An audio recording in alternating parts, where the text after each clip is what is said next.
Guys, এই দেখো আমি রেডি হয়ে গেছি। কি সুন্দর লাগছে না আমাকে?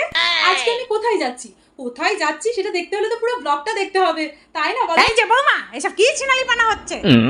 আপনার কি কথা বলার আর কোনো সময় নেই? এমন টাইমে কথা বলছেন, আমি পুরো ব্লগটা বানাচ্ছি তখনই কথাটা বলছেন। ও বাবা, তোমার সাথে কথা বলার জন্য যেন আমাকে আগে থেকে দরখাস্ত জমা দিতে হবে?